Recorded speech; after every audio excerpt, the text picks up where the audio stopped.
to Marin Women's Hall of Fame. I'm Janet Childers. We are joined today by Donna Garske, Executive Director of Marin Abused Women's Services in Marin County. Donna is a 1997 inductee into the Hall of Fame. Welcome, Donna. Thank you. That was quite a party we had in March of '97 in which you were inducted into the Hall of Fame. How did it feel? Oh, it turned out to be really an incredible event in my life. It was really wonderful. It was really wonderful. A lot of supportive folks gathered around you. A lot of supportive folks. I had a lot of my family members who came out, good friends, and a lot of people from the organization joined in. It was really wonderful. That's very exciting. How long have you been working with Marin Abused Women's Services? This year is actually my 18th year. Long time. And does that mean that you're a long-time resident of Marin County? Actually not. I moved here from Oregon in 1976 and lived there for a few years before moving to California. But prior to that, grew up in the Midlands of North Dakota and Minnesota. Ah, a Midwestern person. A Midwestern person.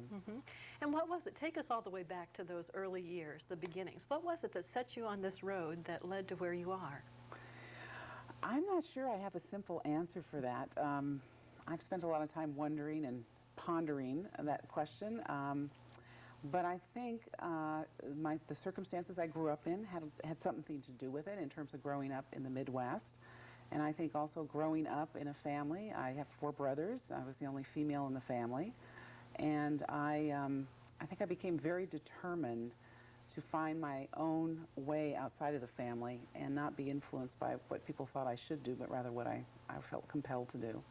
4 brothers is not an easy way to grow up. It was not an easy way. It certainly brought to me many strengths. I must say that. Where are you in the birth order? I'm in the middle point, right in the middle. 2 older, 2 younger. So, so some of your early skills in relating to people and even gender communication with boys were developed at an early age. I think so. I think in my family, it was very male identified in terms of the gender. I learned a lot about survival in the external world. My brothers, my dad could do anything, fix anything, make anything happen. So I learned a lot of skills that I think have been directly related to the work of being an executive director and running an organization. Did you imagine when you were a young girl that you would grow up and go into community action work? I had no idea. But in 5th grade, I remember opening my geography book at the beginning of the year, and I remember this strong feeling about California on the map, and I just put my finger on it and said, someday I'm going there. You had some intuition about that. I had an intuition. Right. Are there some early influences on your life, folks who helped shape you in the direction that you've gone? Well, I think circumstances shape me more than people. I grew up in a Catholic family. I attended a Catholic grade school for the first 8 years of life, and I certainly, again, gained strengths and good things from that experience, but I also experienced a lot of contradictions between sort of the teachings of the church and the realities in terms of how people treated each other. And I remember very distinctly the day that the nuns brought to our class children who were from the local orphanage, who were mainly Native American Indian children from the community area. And I remember watching this really horrible display of separatism in terms of how those children were ostracized and made to feel and be different. And so I think I sensed injustice young, but I didn't have the words and I didn't have the perspective and I didn't have the models around me to understand how to take those emotions and those experiences and ultimately my passion and put it to use. So some 4 brothers. 4 brothers. Catholic family. Catholic family. And the plot thickens. So yes, some early experiences sent you on your way. And ultimately, what was it that caused that jump out to the West Coast? You know, my very close friend, her car broke down, and she came back from this experience of getting her car fixed. She told me the story. She met this man, and he presented himself as a very successful businessman. And so my friend Kay said, well, what makes you successful? And he told this story about his decision to strike out on his own and not be controlled by the wishes of his family. And that he felt if he didn't do that, he would continue to blame his family for his life rather than take control of it and ultimately create what he wanted for himself. And somehow those words just meant so much to me. There was something about the determination to create for myself that I did not think was possible in the community I lived in and the circumstances I lived in. And so I felt compelled to find an environment that would foster my sense of interest in creating change in the world. And that led me to Oregon. I was accepted to the university, and off I went at age 20. So something was said to you at just the right time and just the right way. Yeah. Yes. Something was pulling me, if you will, on a path that I now see more clearly. Pretty significant something, Yeah. since it caused you to move at the age of 20, Yeah. what, 2,000 miles? 2,000 miles with my van and my U-Haul and my 2 dogs in the middle of the winter driving off. My parents were not pleased. It was a hard time. So you got yourself into the university, and you Yeah. were studying for what? My focus at that time was in a program called Community Service and Public Affairs. And initially, that program helped me focus my interest in working in the criminal justice system. So that was my first area of influence that I started my work in. Do you remember that decision? I think for a lot of college students, the decision of what to major in and what direction to set is a difficult one. You know, I'm a child of the late 60s, early 70s, and I remember sitting in coffee shops, drinking coffee and smoking cigarettes at a young age. Yes, I did do that. And pondering. I mean, people were really into process and what is life about and the bigger, deeper questions. And so my first desire was to go into psychology. I remember the day I told my dad that, and he sort of rolled his eyes thinking, what am I going to do with, what are you going to do with that in your life? So I think I was drawn to a place of internal exploration, of better understanding myself, but at the same time my world around me. So there was also the desire to influence external community and such. So somehow this program made sense to me because it brought together those two pieces. So again, circumstances helped shape the influence of the 60s. Yeah. But here's the big question, Donna. Okay, How is it question. that somebody who was influenced by the 60s and started out down that road was able to stick with it when this generation, the people who were young in the 60s and who are now in their, well, the boomer years, this generation is not known for its compassion? Well, I think I was very fortunate to be exposed to the development of women's studies courses and classes and institutes within the university. And the University of Oregon had a very progressive women's studies department.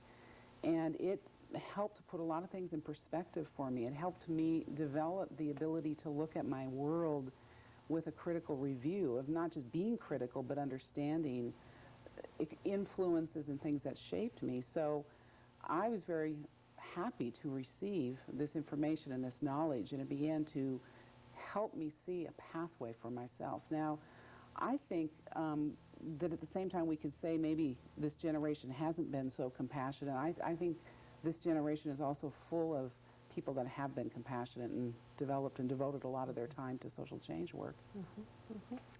So after college, did you get a job right away? Well, what happened, I went through the university in 2.5 years. I finished high school, started the university, and I had to go back to high school and graduate for my class. I still have reoccurring dreams about that. I'm not sure what that means, but so I was in this program that I accelerated through, and I did an internship placement at a program in Eugene, Oregon, called the Women's Transitional Living Center, and I worked with women who were coming out of the prison system, and I also worked with another organization that actually provided support services to men who were convicted for life in prison up at the Oregon State Penitentiary. So those experiences helped me begin to understand the role that the community could play in supporting people to change their lives. And at the time that I needed to do a second internship, the woman who was the executive director of the organization I was involved with referred me to a woman who was running a newly funded and sort of first of its kind program in San Francisco, and she accepted me to come and do a 3-month internship at the program, which is in San Francisco, called the Bay Area Quest Program. So I thought it was pretty clever that I managed to figure out a way to leave college for 3 months to go off to San Francisco and study hard, mind you, but what happened is that organization offered me a job, so I went back, finished school, and packed up and moved. What year was that you were in San Francisco? Let's see, I was in San Francisco, I think it was 75, 76. Right exciting now. time. Yeah. Yes, right.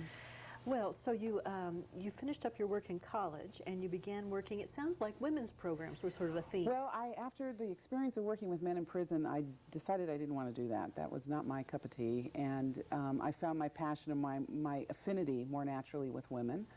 And so I started with the Bay Area Quest program, and we were a pilot project funded initially by the federal government to help women make the transition back into community life. So most of the women were released from their prison term a year prior to their full release date, and it gave them an opportunity to integrate themselves back into the community, job, vocational, relationship development with their children, etc. So by the time their release date came around, they were ready to take that step. And in those years, would you have identified yourself as a feminist? Yeah, absolutely. Was there some opposition toward that in your life, or people were mainly supportive, your family back home? Well, I think maybe today my family and my brothers better understand what this thing is called feminism in my life. But no, I can say that it's had various, pluses and minuses. Certainly, I have affiliated myself with a support community that values a political perspective on life. And what is feminism other than the understanding and the relationship of gender to issues of economics, social status, etc. So it's a framework that's valuable to both genders and not just women. And I certainly have had the experience to have men who have been supportive of that analysis in my life as well. But it's still considered sort of a dirty word in a lot of arenas, to be certain. Did you move in those years directly from one work in the San Francisco area to another?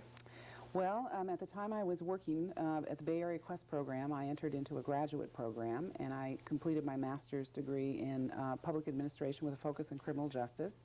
And I thought very much that I would continue to pursue progressive reform work in the criminal justice system. Unfortunately, in the mid-'70s, most of those programs, the plugs got pulled, and we went back into a more rigid lock them up and punish sort of framework and how to deal with prisoner rights issues. So I became disenchanted, but a very sort of miraculous thing happened for me, and that is that our program lost its funding base, and we were in a process of phasing down. And a new program opened in San Francisco called La Casa de las Madres, which was the first shelter program for battered women in the western United States. And so the program director called our director and said, is it possible for us to use some of your extra bed space? This was a huge facility that had 22 bedrooms, and we were about half empty at that time. And so one of the things that fascinated me about working with women in prison is that I started to notice how women in community with each other helped create incredible strength for women together as a group, but also individually.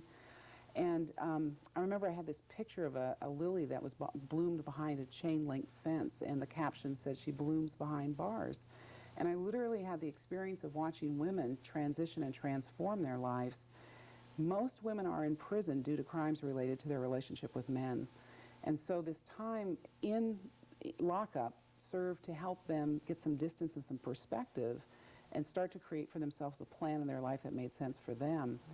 I was always bothered that it took an intervention from the criminal justice system to get them to a point of, if you will, transformation or change for themselves.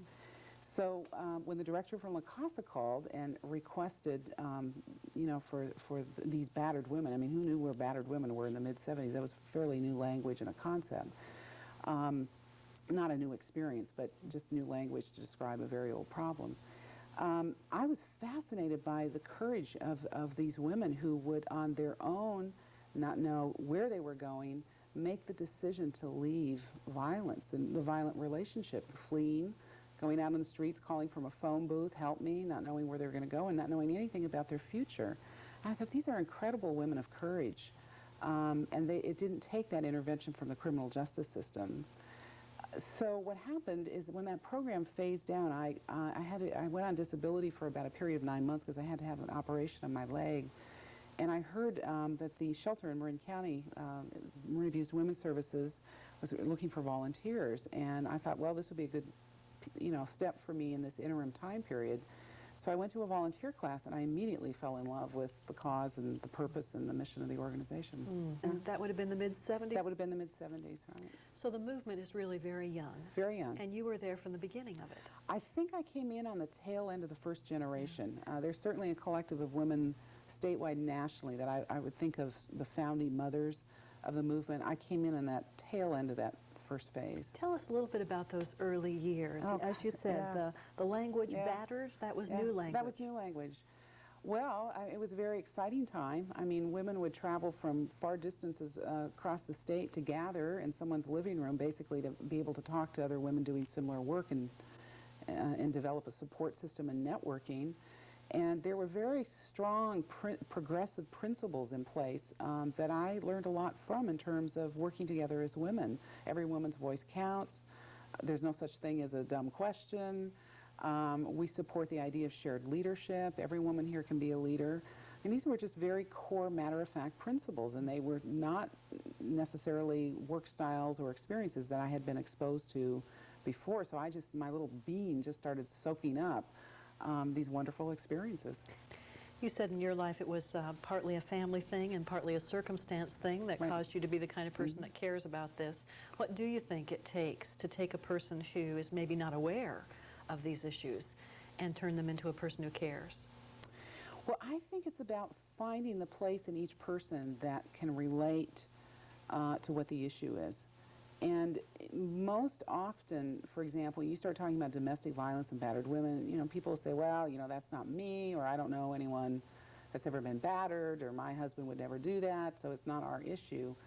Well, okay, let's have a conversation about your children. You know, how is your daughter growing up? How is your son growing up? We were horrified back in 1985. Marin Abused Women's Services was one of the first projects in the country to receive funding to establish curriculum for working with kids in the schools. And we did this survey of 3,600 students in the Marin County school system back in 1985 and 86. And it was shocking to us to see that already about 30% of the young girls reported abuse at the teen dating level. So I wanted to believe things have changed over time, but not so. And I think it's about finding all the different ways to have the conversation. Because I ultimately, what I trust is that within us, most people have good heart and good intent, and it's about being the magician that knows how to craft the conversation in such a way that reaches out and touches. We should say that maybe the heart, or what most people think of as the heart of WAS, is the shelter program. You actually run a shelter for victims of domestic violence. Right. So yes, that has always been our core program. I don't care what you do, I don't care how many laws you pass, I don't care what kind of great education programs you have. If you don't have a viable option for a woman for where she can go to be safe, it doesn't work. So in that sense, the shelter is sort of the backup to all our other efforts to make sure that option always exists. Right, it makes sense. Yeah. And how do women who find themselves in position of needing that kind of support, how do they access it? Well, sometimes directly through the police. If a call goes out, and the officer likely should refer her directly to Marin Abused Women's Services. But any woman in need of support or assistance or information about violence, abuse, harassment can simply call our 24-hour hotline. That's the best sort of, we think of it as sort of our port of entry into the organization. From there, she can, if needed, go to the shelter. We have a transitional housing program where usually women go if they can find the space beyond the shelter stay, where they usually stay for about another year. We also have a variety of support groups, and we also have a men's program, which is somewhat unique for a domestic violence program to have that in place. MWHF has several different programs, some of them quite large. You do a lot of work, Donna. How do you guard against burnout? Oh, you know, well, one of my sort of mentors, femtors as I call them in this movement many years ago, my friend Connie, she said, you know, I'm really bothered by that term burnout, you know, because it's like what burns out, a light bulb burns out. And once it's burnt out, there's nothing you can do with it. It's gone. It's, you know. So she said, I think what we do is we burn through, Donna, you know. And she was actually doing these workshops on burn through, that it's about burning through to the next place and the next, you know, phase. And so I've paid close attention to my own needs for creative expression. I've been very fortunate that I have lived in an organization where I have received challenges for who I am, rightfully so. In my leadership, I've suffered greatly in terms of looking at parts of myself that I did not want to see in terms of how my leadership and my style were affecting other people. But at the same time, I've also received enormous support in terms of growth and development. And so one is, it's been a very affirming experience. I mean, there's been a lot there for me to get back. It isn't just about giving out. It's also about receiving a lot. And I think also that I have been able to pursue my creative vision as it emerges and as I better understand it. I've been fortunate enough to be able to express that in the organization. And I think one of the things, I always giggle that I always sort of track my life on the what I call my 3 M's, me, Moz, and the movement. And I have found an incredible synchronicity between those 3 facets. And I find that to be still a part of what we talk about as an international movement of change is a phenomenal experience. I mean, I had the fortunate experience of being invited to be one of the presenters for the first conference ever of women in Eastern and Central Europe and the former Soviet Union that gathered several years ago to talk about violence. And these were women coming out of Bosnia that had been raped and some shot at on the airstrip as they left to come to this conference. And to be in the room and experience the power and the pain. It's probably one of the hardest things I've ever done in my life, was to be with those women for the 5 days that I was there. And mainly just to listen and to hear. That's what they wanted from the Western women. You go back and tell our story, Donna. That's what we need from you. We don't need you to come here and tell us what to do. And to see the change, the unfolding. I mean, people are excited because the wall has come down and, you know, and we're talking, you know, a different world today.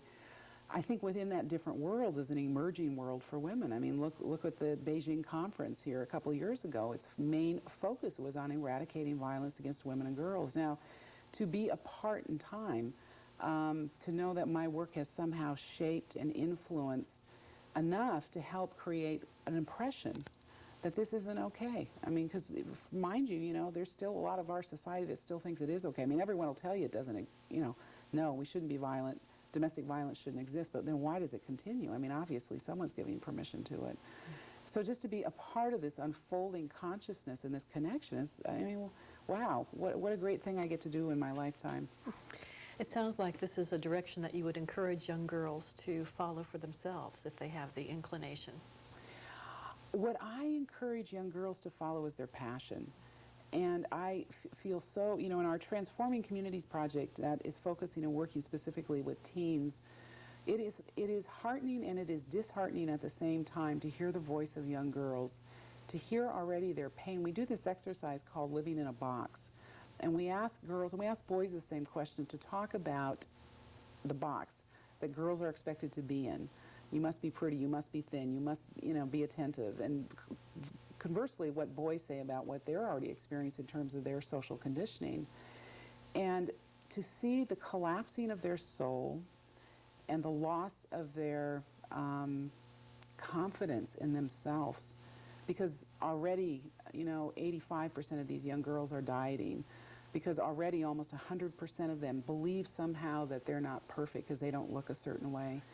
So to come out of that, I strongly encourage opportunities and ways for women and for boys to gain the skills to think critically about this gender experience and not to buy in to the ways in which it hurts us, which it keeps us separate from each other, which it dampens our soul and our being. And within that, to find our true expression is a gift in a lifetime. And if that true expression requires going against peers, going against your parents, going against elders, let it be so. I mean, I'm not talking about destructive behavior here, but I think sometimes to go that direction and that distance to find out who we really are requires the willingness to risk the separation sometimes from very key people in our lives. What kind of advice would you give to a young person who said that they were interested in community action work? Wow. I want them to sign up. I mean, that's probably the core work we do in transforming communities is teaching activism. I think activism is a tool. It's a toolkit that goes with you in a lifetime. And I don't care if you end up being a teacher and the parent in the PTA association, how to thoughtfully mobilize change for something that's in your way, that's causing a problem, that's destructive, that shouldn't exist, most of us don't have these skills of survival, these skills of organizing, these skills of making things happen. And so we feel victimized. And my God, the world already produces enough victims the way it is. So to me, I think this is great. This is wonderful.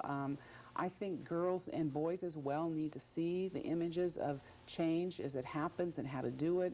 Some of the best activists in my day, a lot of them grew up in families where these were the skills that they learned that were passed down. I mean, I gained different skills in my family, but it would have been fantastic to have those also in my pocket at a very young age. Some people find it hard to believe that change is possible. Would you encourage young people to be optimistic about our chances to change the culture around us? Well, I believe that being an activist requires a belief that change is possible. Now, not to be foolish and not to be naive, but if you don't believe that change is possible, then why try? I mean, I think that attitude or that belief system is in contradiction with the sort of mindset needed to facilitate things going someplace else, So I think there are a lot of things that will not change easily. I certainly know times and ways that one begins to say, well, look at all these great changes we've made over time, but what we know happens over time is change can also go the opposite way, and we can lose ground, and things that we hold dear and think here to be ever as far as civil rights and liberties are gone. So yeah, there's certainly reasons to be skeptical. Some battles we seem to have to keep fighting over and over again. What do you think about the future? Are we going to eradicate domestic violence? Are there other issues we should be putting eggs in the basket of? Well, I would say that the egg in the basket that's, hey, hey, ho, ho, it needs to go. I think it's really doing away with the gender role conditioning. I mean, I think it is the gender role conditioning that is, the prevalent paradigm that runs the world. I mean, we live in a patriarchal structure that brings with it certain beliefs in terms of what it means to be a man and what it means to be a woman. I think the very saddest reality is, as a result of going into those roles, we lose so much of our natural self, and we lose our ability to relate to each other on a human level and begin to be limited as far as the kind of conversations that we can have with each other. So I'd like to think that that can change. I think it is changing, and I think it'll continue to change, but I certainly believe we need a whole next generation of people that are willing to pick up the cause.